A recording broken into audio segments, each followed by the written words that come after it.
Hello, and welcome back to my channel. If you are new here, my name is Jazzy Nicole, and right here on YouTube, I do faith-based content. Today's no different. Today we are looking at Ephesians chapter 4. Well, let me tell you, it's a little bit longer than the other chapters in Ephesians, but there's a lot of information here about changing, and I'm so excited to get into it with you. If you are new here, good evening. Welcome to the page. Do not be shy. Let me know in the comment sections that you are new here because I do want to personally welcome you to the page. Now, if you are looking for a Bible study bestie, you have hit the right page. Go ahead and hit that subscribe button. This is where we get into the Word of God together because there's nothing better than getting into the Word of God. Amen. Amen. If you have been around for a while, good evening, good morning, good afternoon. It is such a pleasure to have you here yet again. Y'all, without further ado, let's go ahead and get into Ephesians chapter 4.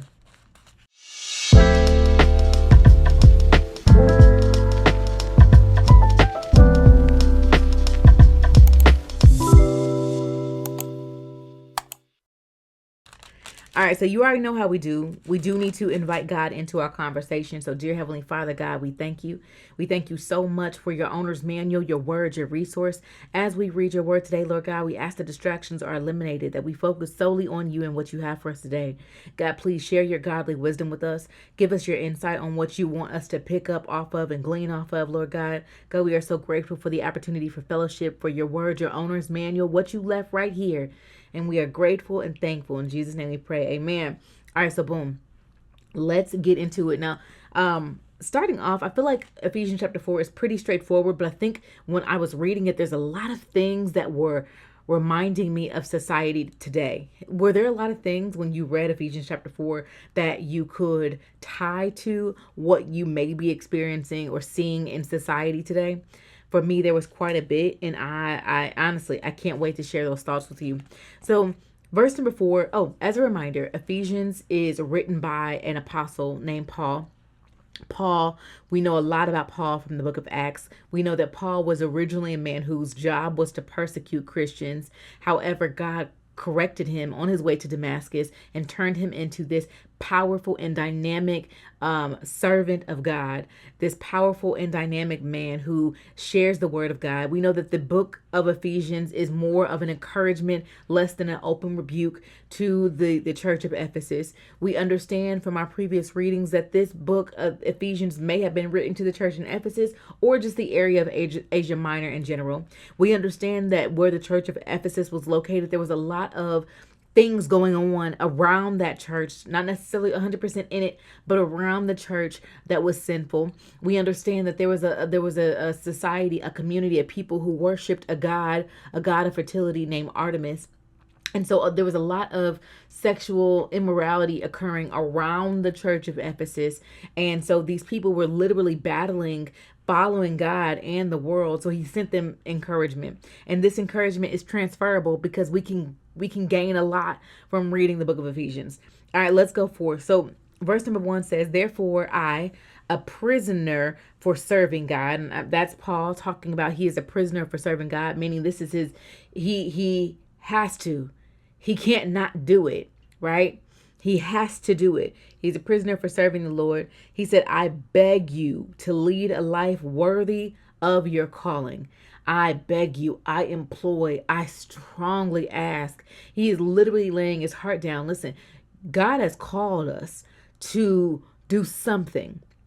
He's called us each for a purpose. And he said, God is giving you something. And I beg you to lead a life worthy of your calling. There's been seasons where I was living life that wasn't worthy of my calling. You see what I'm saying? What season are you in right now? Are you living a life that is worthy of your calling? That's such a valuable question for us to think about and journal about for ourselves, to see how are we measuring up against the life that God has for us. He says, "For you have been called by God." Verse number 2, "Always," not sometimes, not on Thursdays, "always be humble and gentle. Be patient with each other, making allowance for each other's faults because of your love." Again, this is to a church. And we know that now, we discussed this, I believe, in chapter 3, where there's so many different denominations of Christianity. Christianity was split up because of anger, because of frustration, because of this, because of that. But God is calling us to be one in the body of Christ.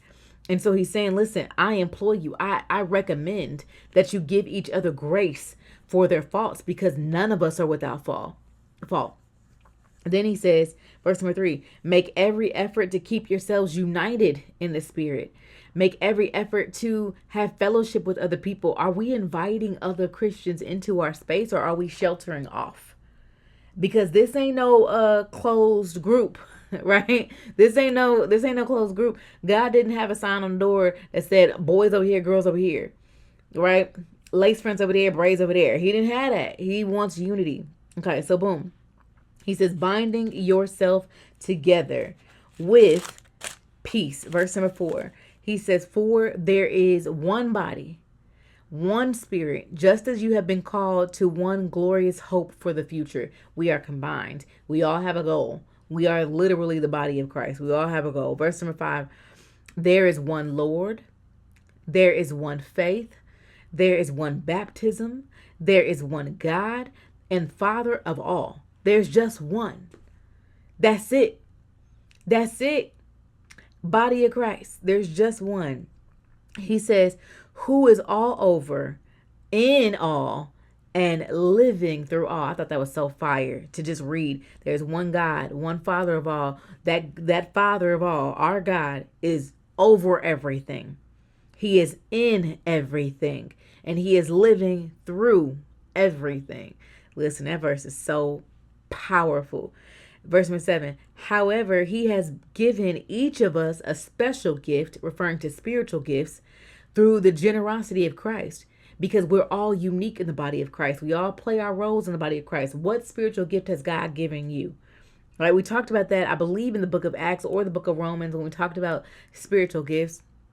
What gift has God given you? Verse number 8. That is what the scriptures say. When he ascended to the heights, he led a crowd of captives and he gave them all gifts. Verse number 9. Notice that it says ascended. Clearly that means that Christ also descended down to our world. So he's saying, notice it says that he rose up. Obviously, if you rise up, you have a starting point that's low. That means that God came down to this lowly world. Jesus Christ, God in the flesh, came down to this lowly world. And he is the same one who descended. He's the same one who ascended to the higher heavens so that he may fill the entire universe with himself. Verse number 11 says, now, these are the gifts that Christ gave to the church. Christ gave apostles to the church. Christ gave prophets to the church. Christ gave evangelists to the church. He gave pastors and he gave teachers. Their responsibility is to equip God's people to do his work and to build up the body of Christ. That's a huge responsibility. This is why we should be praying for our pastors on Sunday. We should be praying for the ones who preached us on Sunday, because they have an assignment that is big. Their assignment is to share the word of God with people so that they may do God's work. Verse number 13.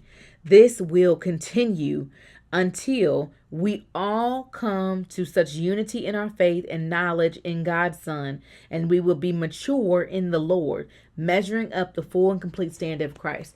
The full and complete standard of Christ is that we are mature in Christ. And I think that we've all been through, well, of course, we all came together. There were seasons where we were immature in God. There were seasons where we were stronger in our faith. We are literally all still growing in our walk with God. And he is literally telling us, listen, verse number 14, he's going into detail with us. He says, we will no longer be immature like children. Wow. Right? We'll no longer be immature in our faith like children once we lean and learn and lean on our pastors and lean on our teachers and lean on our evangelists and our prophets, lean on them, read our Bible. Once we start doing those things, we'll no longer be considered immature like children. And it says here, we won't be tossed and blown about by every wind of a new teaching. Every thought of a new teacher. Now you're running over there. Oh, well, that church do popcorn on Sunday and dance battles. I'm gonna go over there because they doing popcorn and dance battles. That's immature. Are you going where you are fed, or are you going where you are entertained? Right? Are you going where they're sharing the word of God, or are you going where they're turning up? Because you don't want to be immature in God. It says here, we will not be influenced when people try to trick us with lies so clever that they sound like the truth. And this is what reminds me of this time that we live in now. Influence is so big where people would rather, instead of reading their Bible for themselves, they would rather go online and listen to somebody else tell them about what the word says. And we do that habitually. Now I can't hold you if that's you, because it's been me too. This is why I say it's important for you to read the word for yourself, because God speaks to you through his word. What I may get from it may not be what you get from it. There's nothing wrong with reading the word for yourself and then following up to see if you are in the same line, if you're in the same vicinity, if you are thinking the same thought process, and then you go and you check out a video or a sermon or one of your favorite Christian influencers, and you see if they're getting the same message. There's nothing wrong with that, as long as you are reading it for yourself too, right? It's a combo pack. Because you don't want to be so influenced by the perspective of someone else that you're missing the perspective of the Father, right? Okay, so boom. It says here, verse number 15. Instead, we will speak the truth. How do you speak the truth? You read it. You got to read the truth in order to be able to speak it. It's an open book test. It's open book. I just love that for us. Okay? You ain't even got to cheat or nothing. I ain't even got to slide you my paper. It's open book.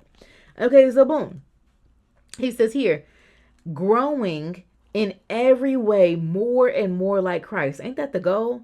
Who is the head of his body and the church. Verse number 16.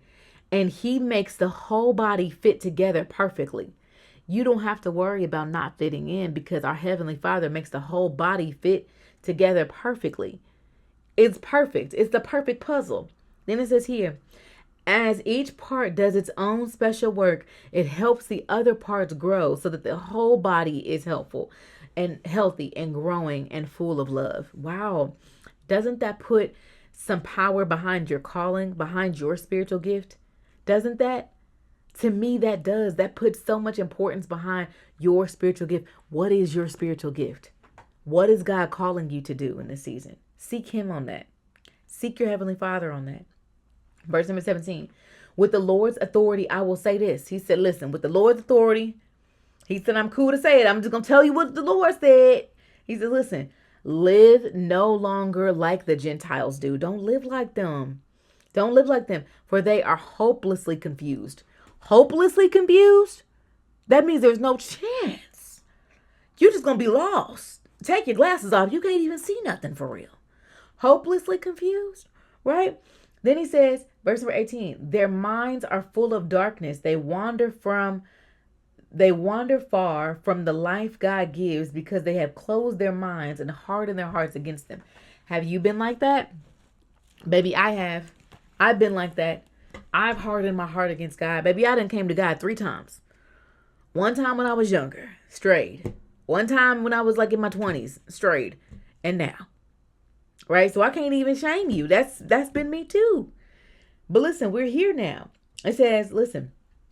It says, for they have no sense of shame. Verse number 19. They have no sense of shame. They just living in the world, right? Has that been you? Is that still you? Thank God if that ain't still you. You see what I'm saying? Okay.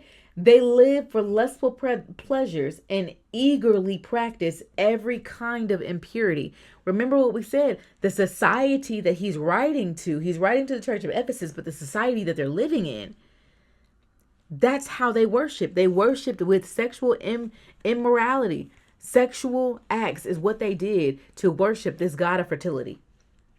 He says, don't be like them. Don't be like the ones who don't recognize who God is and don't recognize when God is moving. Don't be like them, where they are satisfying their flesh. Don't be like them. He says in verse number 20, but that isn't what you learned about Christ. He says, since you have heard about Jesus and you have learned about the truth that comes with them. So he said, listen, you got a new level of responsibility. Since you know who Christ is now, and since you know who Jesus is now, you got a new responsibility. You got a different standard, right? You're in the world, but you ain't of it.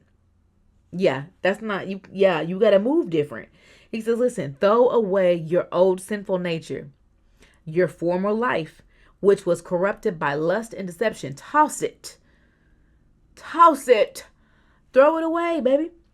He said, instead, let the Spirit renew your thought and your attitudes. Why does the Spirit need to renew your thoughts? Because what a man thinks is what he does. So we have to have our thoughts renewed, right? Why does he need to renew our attitudes? Because the way that our attitudes are is how we're going to speak, it's how we're going to move, right? Our attitudes will put us in position in places that praise God or places that rebuke him, right? So that's why we need renewal in those areas.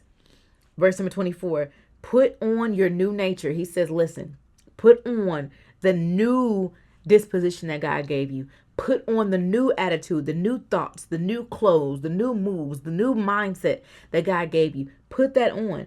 Created to be like God, truly righteous and truly holy. It's not enough just to go to church on Sunday.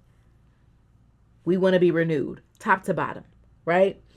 He says here, verse number 25, baby. 25, he starts going down a laundry list for us. He says, stop telling lies. He says, let your neighbors know the truth. Stop telling lies. He said, quit lying. Then he said, for all parts of the same body, we're literally all parts of the same body. He said, verse number 26, he said, don't sin by letting anger control you. Don't let the sun go down while you still mad, stinker butt. He said, because anger is the foothold of the devil. Anger will make us do some things that God said not to do. Anger will make us do some things that we normally wouldn't do when we were in our right mind, right? He says, control that. Don't let anger control you. Don't let anger consume you. Verse number 26, if you are a thief, quit stealing. Instead, use your hands to do something good. Do some good work and give generously to other people who need. Then he said, verse number 29, don't use foul and abusive language. Let everything you say be good and helpful so that your words will be encouragement to those who hear them. I used to be a cussing Christian. I used to call myself a Christian, but be cussing on the side, baby. Every B, F, G, and H, just cussing. You see what I'm saying? And this right here, he's letting you know, don't use that language. Don't use that language. You can't call yourself a Christian and be out here cussing, because the more you know about God, the more that should change you, right? That should change you. Don't use foul or abusive language. Let everything that you say be good and helpful. Guard your tongue, all right? Proverbs talks a lot about the tongue. It talks so much about that. Verse number 30, and do not bring sorrow to God's Holy Spirit by the way you live. Don't make God sad because of the way that you choose to live. Remember that he has identified you as his. You have an assignment. You're on a different standard, right? Guaranteeing that you will be saved on the day of redemption. He says, get rid of the bitterness, get rid of the rage, get rid of the anger, get rid of the harsh words, get rid of the slander, as well as all types of evil behavior. Cleanse yourself. He says, instead, be kind to each other. Gives you an alternative. Instead, do this. Be kind to each other. Be tender-hearted. Care for other people. Be empathetic for other people. Forgive other people. Forgive one another. Right? Just as God, through Christ, has forgiven you. That's a new level of standard. Because this world will tell us, if they made you mad, girl, block them, delete them, move them out your circle. I don't forgive. I don't forgive. I don't forget. That's this world. But the Bible says forgive because Christ is forgiving you. I said period. Paul. This is what I got from Ephesians chapter 4. But let me know in the comment section what stood out to you when you read Ephesians chapter 4. And I will see you tomorrow for Ephesians chapter 5. You guys have an amazing day. Love you. Bye.